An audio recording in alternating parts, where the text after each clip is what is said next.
বহুমাত্রিক বাংলাদেশ প্রতিপাদ্য নিয়ে কিছুক্ষণ পর শুরু হচ্ছে অমর একুশে বইমেলা 2026। প্রধানমন্ত্রী তারেক রহমান বেলা 2টায় বইমেলার উদ্বোধন করবেন। উদ্বোধন অনুষ্ঠানে বাংলা একাডেমি সাহিত্য পুরস্কার 2025 প্রদান করবেন তিনি। আগামী 15 মার্চ পর্যন্ত ছুটির দিন ছাড়া প্রতিদিন বেলা 2টা থেকে রাত 9টা পর্যন্ত মেলা চলবে।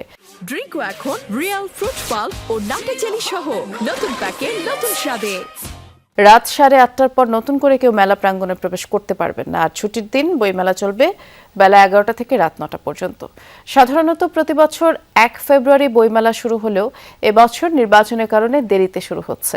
এর আগে করোনা মহামারীর কারণে 2021 ও 2022 সালে ফেব্রুয়ারিতে বইমেলা আয়োজন করতে পারেনি বাংলা একাডেমি।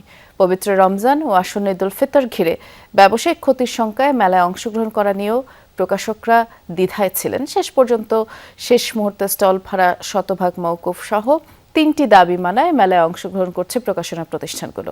আর নিরাপত্তা নিশ্চিতে পুলিশ কন্ট্রোল রুম থেকে 24 ঘন্টা তদারকি করা হচ্ছে। 300 ক্লোজ সার্কিট ক্যামেরা দিয়ে পর্যবেক্ষণ করা হবে সার্বক্ষণিক।